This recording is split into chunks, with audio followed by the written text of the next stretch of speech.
Hi. Did you anything? Yeah. This is 69-year-old James Clement, a caretaker living with his elderly patient in an alleged relationship. Just days ago, he killed him and staged the death as an accident. I mean, were you two dating? No, he was gay though. Okay, we're here to offer condolences. Okay. What am I going to do? At the time, officers thought they were speaking with a grieving caretaker. In reality, they were face to face with a man who betrayed his lover, beat him to the brink of death, then built an elaborate lie to cover it up.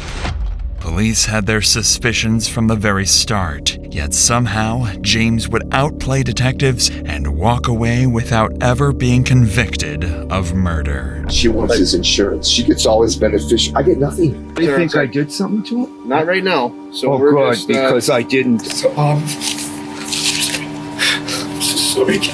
I think you got mad at Ralph or something. Huh? You said that to me. I didn't do it. I knew you did it.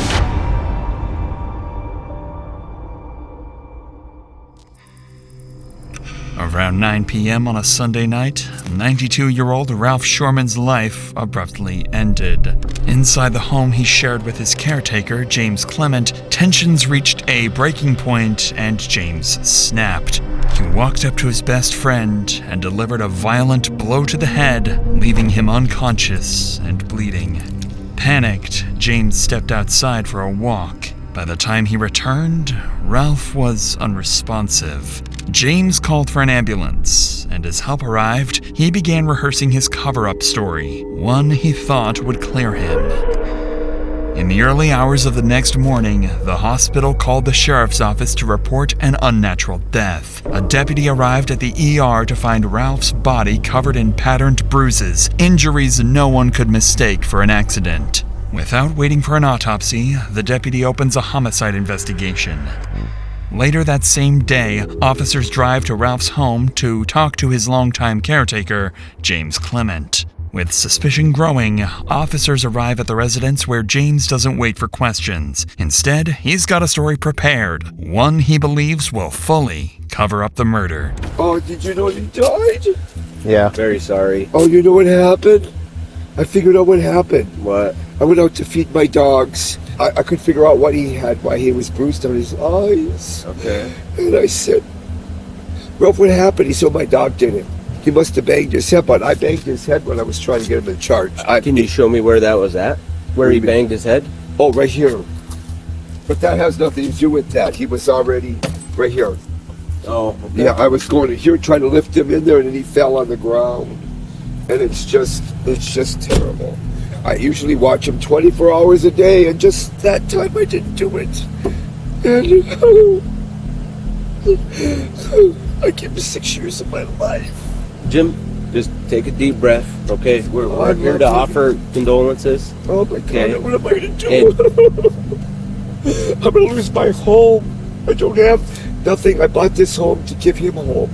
I gave my life for him. I lost my home to save him from everybody that wanted to pull the plug on him. Who's that? His family. I mean, were you two dating? No. No? No, we were just best friends. He was gay though. Okay. We were the best friends, and we became family. Okay. I was like his son that he never had. While James speaks, his delivery is hard to miss, marked by big hand gestures, tearless sobbing, and dramatic explanations. And he appears to lean heavily into the image of a loyal caretaker, describing how much he cared for Ralph, even calling him his best friend. It looked unusual, maybe even a little over the top for police, but they don't know James well enough to tell if this is just his personality, if he's drunk, or if something else is going on. But in the middle of James's performance, an officer spots something suspicious on the car that immediately worries James. What's all that blood from? Is that from last night? Where? Where? Right there. No, that's me. Oh. I had an artery cut. See, okay. See, feel that. I want you to feel that. Would you feel that? Look at that. Yeah, we can see it. I thought I grabbed like a nut. Ralph called Okay. me. Ralph called me, and I was trying to fix the dishwasher. How did you meet Ralph? Ralph was in a nursing home, and he admired me as a singer in Florence. And they were being real mean to you. Terrible. Who was? insurance fella. Okay. And one guy even put cocaine up his nose and took his money. But then his sister said, he's 92 years old. What you did for him, just call me. You know? Yeah. Now, there's a difference between me and his wife. She called His wife, he married his wife for conveniences. This family was so terrible, they threw him in the nursing home and forgot him. Who would that be? Would be his wife. He married. Take care. There you go. Thank you. No, I don't want this ever repeated. He married Fran to give her his insurance. Okay. And when he broke his leg, she threw him in the nursing home and forgot him. So he married Fran for insurance, you said? Yeah, she wants his insurance. She gets all his beneficial. I get nothing. Okay. Clearly, James knows how to play this. He might look frantic and odd, but he's covering himself well, firing off answers quickly and confidently, never stuttering or hesitating. He also keeps deliberately cutting off officers and steering the conversation under his control. It all sounds nonchalant, natural, like a man with nothing to hide. And it works. Bit by bit, James leads the exchange exactly where he wants it, denying he has anything to gain from Ralph's death, then pointing the finger at Ralph's wife, who stood to benefit from the insurance policy. A clever move. If police want a motive, point them towards someone who has one. Now, with money on the table and a suspicious death, police can't ignore the wife, and they'll have to check everyone in Ralph's circle who might stand to gain. So officers wrap up their visit and head back to coordinate with detectives, unaware this was only the first round in a much longer game. A game that James would ultimately twist in his favor, beating the most serious charge against him. At the station, detectives begin their investigation while waiting for the autopsy to provide a clearer picture. They check James's claim and confirm Ralph's wife, Frances Shurman, is indeed the insurance beneficiary. Officers are soon sent to her residence to conduct a formal interview. Though instead of taking the heat off James, this would soon backfire in a way that he never saw coming. But while that's happening, James makes his own move. He walks into the police station, unprompted, claiming he's figured out what really caused Ralph's deadly injury. The twist here is detectives are already suspicious that Ralph's injuries were caused by James beating him. So if he slips up and mentions a domestic dispute, police will immediately have the evidence they need to charge him. It's a risky move for James, but surprisingly, he sells the news story well enough to make the case even harder to crack. He reaches up to his cat, feeds his cat right here, and the lamp is here and his bed is here. So his head's over here, but he reaches up with this hand to turn it on. Well, apparently, the cat probably thought he was going to give him food, so she ran, and that's why he asked me to fix it. The lamp fell over and hit him in the head. That's what happened. So the lamp fell over and hit him in the head? That's why that was, yeah. And I asked him, do you want to go to the doctors? He said, no, it's just a little bump. I said, well, I don't know. And I think that's what caused that brain bleed, because it was right in by the temple. Did you see that there? Yeah, and lifting him, I had to pick him up like that to put him in the car, so wherever you touch him, he gets black and blue. His dogs jump on him, he's black and blue. James rolls out a new explanation, this time saying Ralph's injury came from a lamp that tipped over and struck him. Odd as it sounds, the story fits uncomfortably well. Even the marks on Ralph's head could line up with the base of a lamp. It's a problem for police because with the autopsy results still pending, it's impossible to rule it out. So instead of challenging him now, the detective lets him talk. Every new detail James adds makes the story harder to debunk in the moment, but easier to test against the evidence later. So Jimmy, I just wanted to tell you, you started talking right away, but you're free to go at any time you want, okay? Yeah. You wanted to talk to me, so. It just, the doctor's going to call me back, but now I know what happened. I am such a perfectionist when I love the people. It's my life, I can't. So how many times did Ralph hit his head? He must have, well, he hit it onto the door when I was trying to get him in the car, but it was more of a bend over, slide down. His sister said that would have happened anyway. Ralph was 92. She says he wasn't a well man. You kept him alive all these years. She says, you don't know how much we appreciate that. Mm-hmm. And like I said, all beneficiaries goes to his wife. His wife was a convenience marriage. He married her to give her his insurance. Mm-hmm. because, well, I knew Ralph was gay. You know, he's been very gay. He was gay, but he needed me, and we were such good friends. I don't care. There was no involved. He was my best friend, and I was very lonely in my other house, and he begged me at the nursing home, and he used to come sing with me as a patient. Strategic or not, James is careful with how he presents himself. The loyal friend, the only one who cared for Ralph, framing himself as the last person who'd ever have a reason to hurt him. Detectives can't question it because they know he really had been taking care of Ralph for the past 6 years. However, a motive is one of the first things detectives look for in a murder case, and James is distancing himself from it completely, stressing that Ralph's wife would get all the benefits. What he doesn't know yet is that his defense will eventually collapse because Ralph already told others something very different. For now, though, James keeps circling the same details and drifting into tangents, offering nothing new, until the very end, when the performance cracks and he lets something slip. So it's going to take some time, but the medical examiners, so they're going to do an autopsy on him and see if they can determine, What caused that? Yeah. Yeah, So- I didn't know, and they could see that lamp fell on Yeah. him. Before they do that, though, they want to get your side. Ralph and I got along good. No, Yeah. I'm not saying that. Did that too? No, not at all. No. They just want to know, the time of events and what happened. So then that helps them better when they're doing the autopsy. Oh, okay. So, And that's a heavy lamp, and if they're running and they hit and it flies, yeah. and he bruises on everything. Maybe that's why Francis and them won't talk to me. I hope they don't think that I did something. I don't know. No, I don't. Ralph told me I had to watch. I think they're just sad. For the first time, James says it out loud. He's worried people might suspect him of wrongdoing. The concern only seems to surface after the autopsy is mentioned. And while the detective notes it, being afraid of a wrongful accusation isn't exactly unusual considering the circumstances. At the same time James is voicing his fear, detectives are across town wrapping up their interview with Ralph's wife, Frances Shorman. She gave them an alibi, saying she was nowhere near Ralph that night. Her statements and phone records were collected for further checks, and investigators left to verify the details she provided. Later that day, a detective stops by James's house to check the lamp he claimed fell on Ralph's head. Without a warrant, James could have refused, but instead, he seizes the chance to prove he has nothing to hide and lets the detective in without hesitation. A decision that will expose a major flaw in his story, finally giving police something concrete to use against him.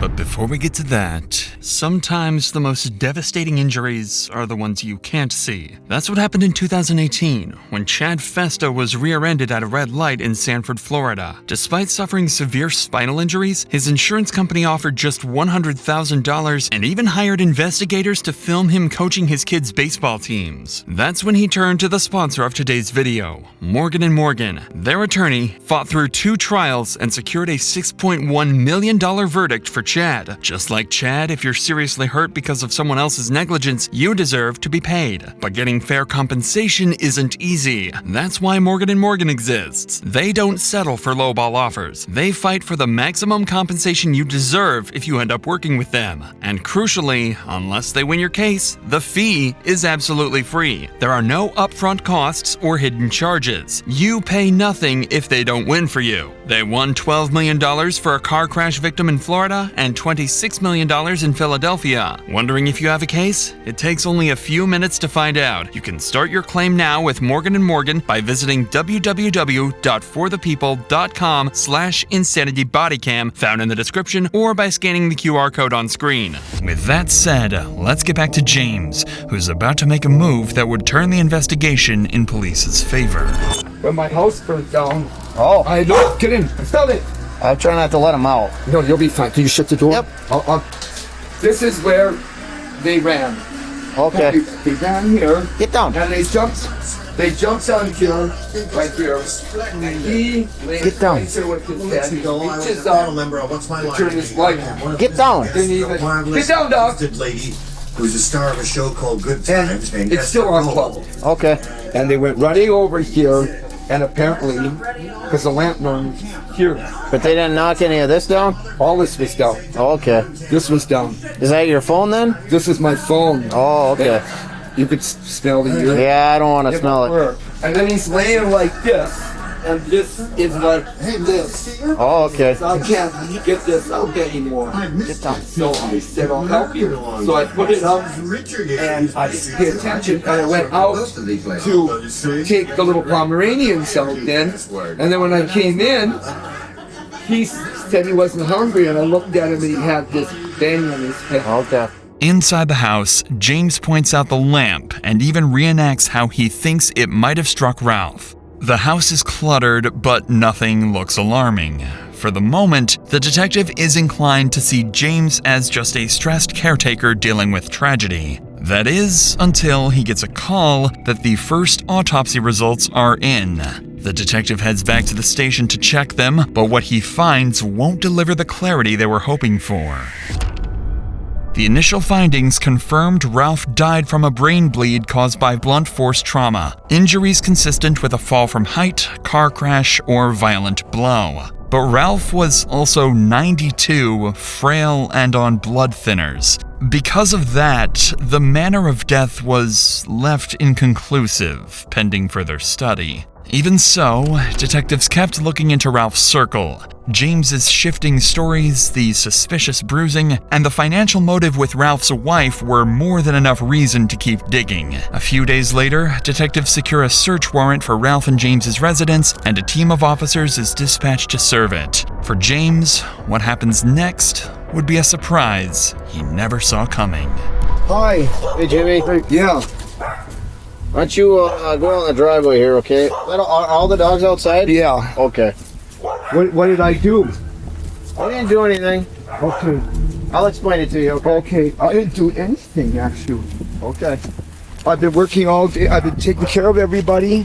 What happened to Ralph? Okay, so, I really would like to know. yep, so the reason I'm here today, the reason we're all here today, Yeah. is because after his autopsy, some stuff just needs to be answered, okay? Okay. So what I had to do because of that autopsy and Yeah. being that we don't know what happened to him, Yeah. we have to investigate that. So Okay. this is a search warrant Oh, you can search the house. to go into The your house. upstairs is closed off, so Okay. he only stays downstairs. Yep.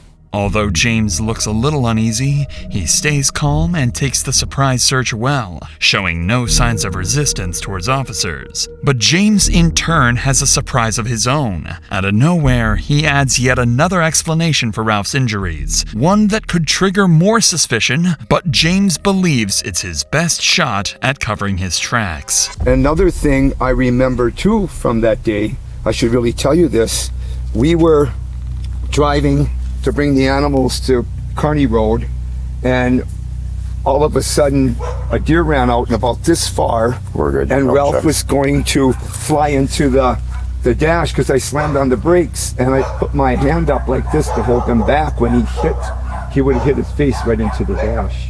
Yeah, So that's what seatbelt on? he had a seatbelt on. But he's so big, he was going right for the dash. Okay. But he didn't hit the dash because I put my hand there. Mm-hmm. I took very good care of Ralph. Okay. Okay. So I'm just explaining this to you. You can stay out here with Sergeant Reed, and Okay. my partner and I are gonna go in the house, and we'll. Do they as think long as all the dogs do they are think I outside. did something to him? Not right now. So Oh, we're good, just, because I didn't. I love that man. I went without life for him. Mm-hmm. Took him everywhere, lifted him. A lot of the bruises on him is putting him in the car. His dogs jump on. You try to put a guy in a car like that, you have to pull him out. Your elbows are in, and I was damaged, so I had to use my hands like this to pull him out of the car and put him in things. So I'm glad you're going to check that, okay? yeah. Clearly, James isn't making the police's job any easier with the string of details he keeps remembering. But at the same time, it makes him look cooperative and keeps suspicion at bay. With this new near-accident theory added onto the list, one officer stays outside with James while the others move to conduct the search. Inside the house, they collect Ralph's cell phone, but there are no weapons, no bloodied clothing, and no indication of a violent struggle. So with no concrete findings, officers leave the residence to brief detectives. At this point, the autopsy is still inconclusive, and with no real evidence of a crime, the case is stuck. If James stays quiet, he gets away with it right here. But he won't do that. Over the next month, James kept going back and forth with police, bringing new statements or calling late at night whenever he remembered a new detail. It seemed like he was helping clear his name, but what he didn't know was that every time he opened his mouth, he was digging his own grave. So, you came in voluntarily, right? Yes. You're free to leave the doors open. You're not. Anybody can hear it because it's the truth. Well, I'm just letting you know. So you're not under arrest. If you want to leave the doors right there, you can get up. I know I'm not being prosecuted for anything. Okay, They're trying to find out what happened. Yep, just because we're back here, and I just want to make that clear, okay? No, I'm not worried about anything about me. Okay, I'm perfect. worried about what happened. Okay. And I'm worried that County Lake is right behind it. Okay. I really, for my sake, because I that scared me with all those people. I never thought this would come to this because it wasn't my fault. Why did so many people come? Is that against me, or is that something? Is something happening? That I don't know. Why did they think I did? I didn't say that, Jim. No. Oh, okay. Because I hope now that would break my heart.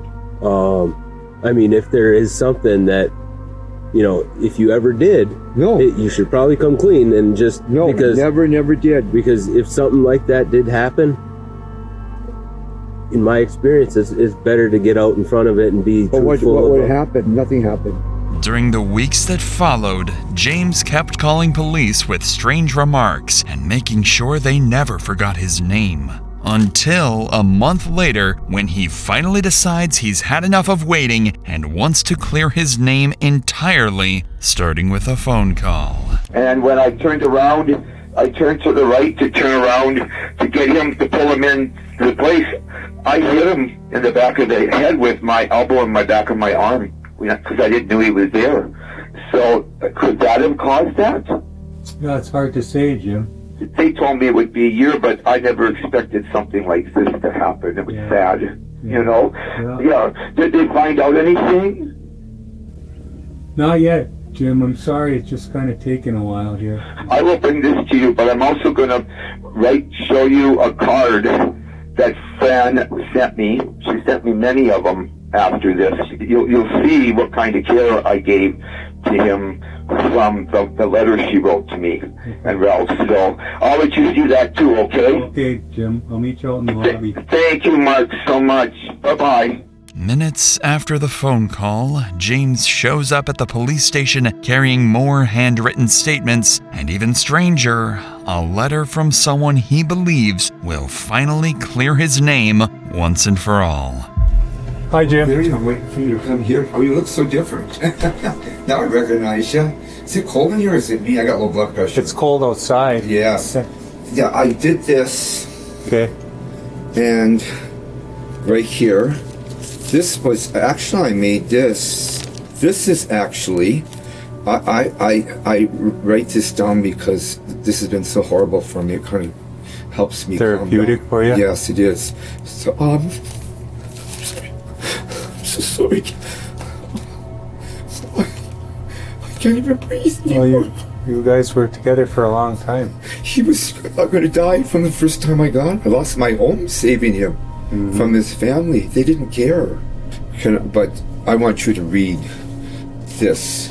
James's so-called evidence turned out to be a card written by Ralph's wife filled with kind words about the care he'd given. While unexpected, it was his trump card, proof that even Ralph's own wife vouched for him. But the cop noticed his sudden emotional shift, his voice cracking as if he was on the verge of tears, but with none to show. It was an odd moment, and just as quickly, James returned to his usual composure. With that, the officer took the card and made copies of it, while James went home, likely thinking he had finally convinced them of his innocence. What he couldn't have known is that the same woman who wrote that card would later become one of the most damaging witnesses against him. In the months that followed, the case seemed to stall. Even James stopped calling as if he'd finally moved on, but detectives quietly kept digging. In that time, they collect troubling claims from people Ralph confided in about being abused. Then, in January 2022, the final autopsy results arrived. 3 separate internal brain injuries were identified, a pattern consistent with a violent blow, and this time, the manner of death was officially ruled a homicide. By this point, detectives already interviewed Ralph's wife, Frances. They were able to verify her alibi, and she was quickly ruled out. So detectives were left with only one person who'd been with Ralph that night, his caretaker, James Clement. But they didn't have anything against him. No murder weapon, no eyewitnesses, and no forensic evidence. All they had were James's messy stories. Taking him to court now would almost certainly fail. And if James simply lays low and avoids a confession, it's game over. He wins, and the police are all out of options. At this point, detectives know their only chance is to force James to admit what he did. So this time, they call him in, asking if he wants to come for an interview and hear the autopsy results. The plan is to catch James off guard, confront him, and get him to confess. If they're ever going to prove foul play, it will have to come straight from James's mouth. That afternoon, James arrives at the station thinking he's going to clear his name and finally be at peace. Detectives, on the other hand, need to make sure he doesn't walk out free. I got the medical examiner's report now. Yeah. Okay, the autopsy report. Oh, good. It's all right here. The dogs had nothing to do with this. Why did he say that then? Did he fall? The dogs had nothing to do with it, okay? Did it? You see how high the lamp is? Yeah. That's about it. That is a little higher than what it was when it was on his dresser, okay? Yeah. And when I was there, you even laid down on the bed and you showed me. Yeah, because he was Okay. on the side of the bed. That is not what did it either. Oh. Was it natural? No, it's not natural. And it's not from his head hitting the dashboard, because you told Deputy Benson Yeah. that you both had your seatbelts on. Yeah, he went forward. And you never hit. Like this. And I caught him from behind when he came back. Okay, so I'm telling you everything that it's not. Okay. Okay? Needless to say, James wasn't expecting this. Every version of events he'd given is laid out in front of him, and the detective makes it clear, none of it adds up. For the first time, James looks cornered, likely realizing there's no easy way out of the corner he's dug himself into. If he wants to escape suspicion, he'll have to come up with something new. Seeing this, the detective leans in and starts asking the tough questions James had been wishing to avoid. Now, that being said, Yeah. there's no could've, there's no anything.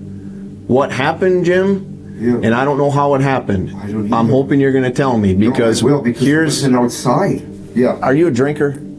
I have a drink once in a while. I make a hot toddy at night. Ralph had it Once in a while? Well, no, just once. Yeah, once in a while. So... We're not really. So listen, I don't care, okay? No. But are you a drunk? No. No. Because every time we've talked to you, somebody throughout this whole thing has always smelled alcohol on you. Always. That was because after that happened, I felt so bad that I had a drink just to relax me, to try to go to sleep. This was after this happened. I had a drink, but otherwise I don't drink hardly at all.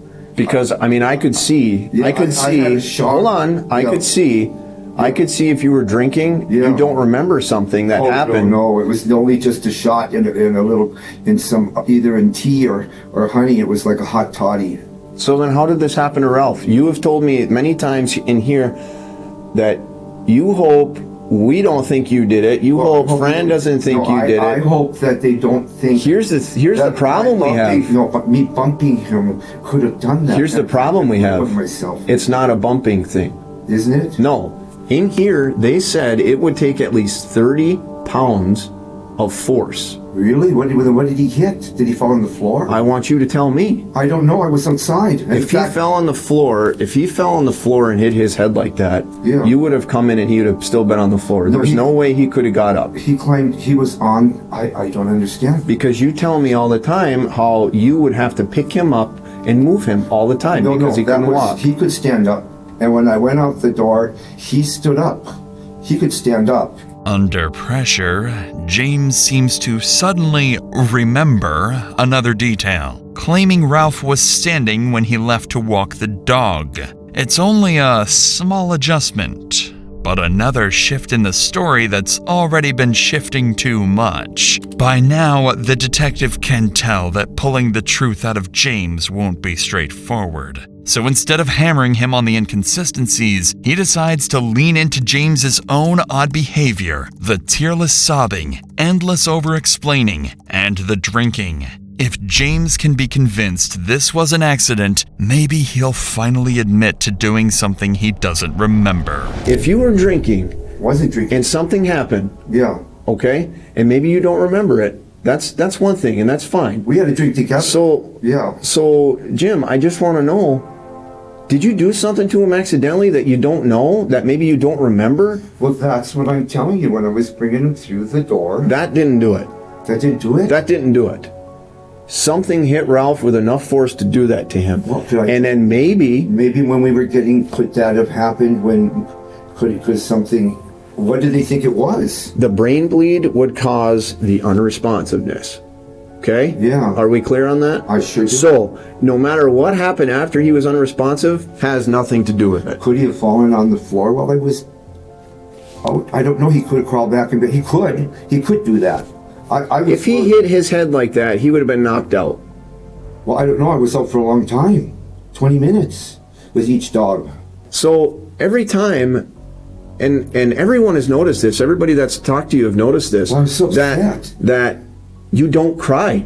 I cry all the time. You don't cry in I front of cry us. 24. You try to, you have this dramatic, No. like you're starting to cry and then there's no tears. Well, because I'm just flabbergasted. That's not Shocked. a There was reason. shock when everybody Listen. came to the house. I never expected Listen, anything but like that's that. it's not the only time. Looks like the detective's persuasion isn't working as expected.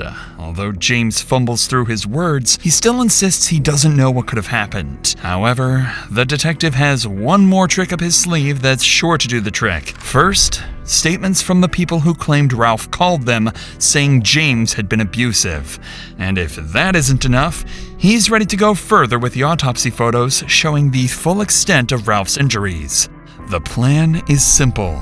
Challenge James with Ralph's own words, and then force him to confront the medical evidence he can't explain away. Let me ask you this. One time, did you dump a bucket of ice water over top of him while he's sitting in his wheelchair? No, who said that? Who said that? Jim, you got one chance here to tell me the truth. So Ice? What's that about? I never did an ice bucket on him. Who said that? why would Ralph call people and tell them that? He never called. Why would Ralph call and tell people that you abuse him? He didn't tell people that. Yes, he did. Who did he tell that to? He made many calls about it. No, he didn't. So why would he do that? No, he never. How do you know? Because I was always with him. Ralph told everybody that his wife abused him. He told them his son abused him. He told everybody abused him when he couldn't get his way, when he had panic attacks. And then he'd get very upset. So you're telling me that you didn't do that? No. And that you've never abused him? No. I think, and everyone else is going to think, that you did something here. No, I didn't. I'm going to show you something. I would get mad at him when he didn't do things. Oh, there's my poor guy. Oh, look at his eye. Look at his face. Look at his chin.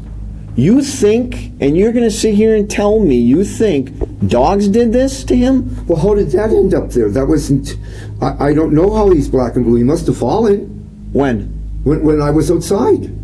When I came in... Okay, so I'll piggyback off that, and I'll say, okay, he did fall. Let's just say he fell.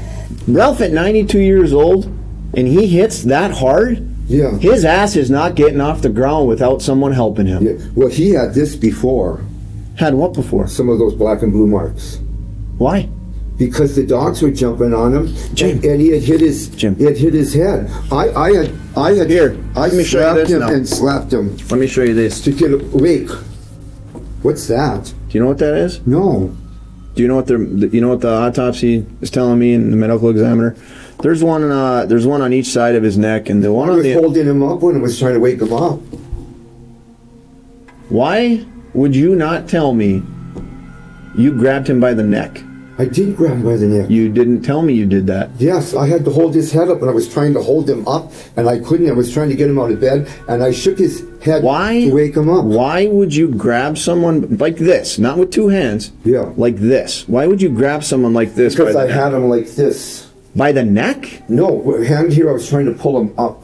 Even when faced with witness statements and the photos of Ralph's injuries, James refuses to budge. By now, he knows that staying firm is the safest play he has left. For the detective, it's proof that circling around isn't going to work. So he decides to make a risky gamble, cut straight to the point, and accuse James of murder. So I'm going to tell you what I think happened. You want to hear what I think happened? How do you want to know? I think that Ralph was probably on you about something. No, he wasn't. Listen, I don't know that you remember doing it, but while Ralph was laying in bed, you grabbed him by the neck.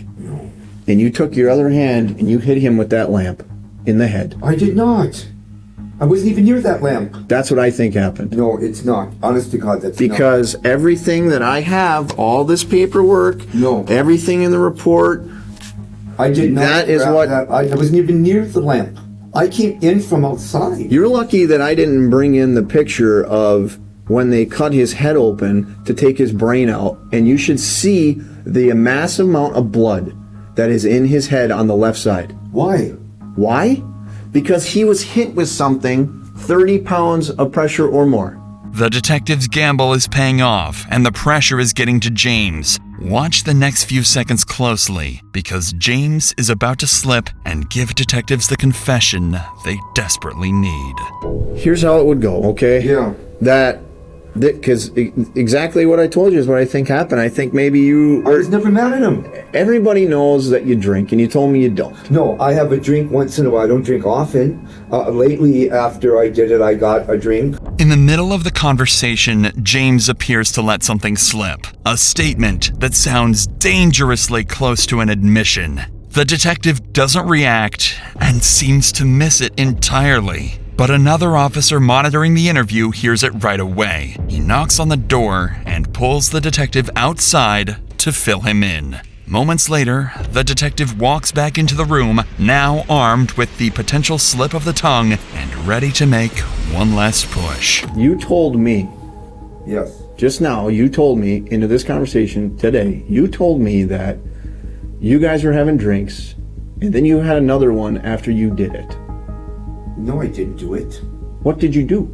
Huh? You said that to me. I didn't do it. Let's do it. I don't know. I want you to tell me. I put him on the bed, actually, earlier. But did it? What's did it? I don't know. I don't either.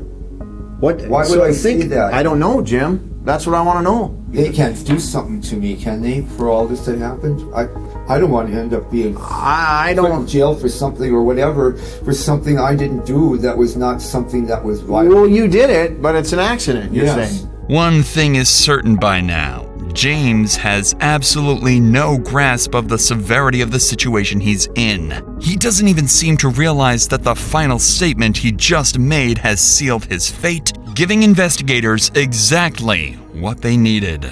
And with that, the interview is over. 2 days later, James Clement is arrested, held without bond, and indicted for involuntary manslaughter and lying to a police officer. His trial began on January 15, 2025. Prosecutors argued that 6 years of round-the-clock caregiving left James burned out. He was dealing with his own health issues, stressed, and drinking heavily. Between September 23rd and 26th, James repeatedly struck Ralph Shurman with enough force to cause fatal brain trauma and leave visible bruises and head injuries. On the night of September 25th, James delivered at least one high-force blow to Ralph's head, causing internal hemorrhages that proved fatal within hours. Every shifting explanation James gave was exposed as nothing more than a cover-up story. Ralph's wife also testified in court, revealing that just days before his death, Ralph called her crying, saying James was becoming violent with him and begging her not to call police because he was afraid of what might happen. On January 19, 2025, James was found guilty of involuntary manslaughter and lying to a police officer. He was acquitted of murder but sentenced to 54 months to 15 years in prison.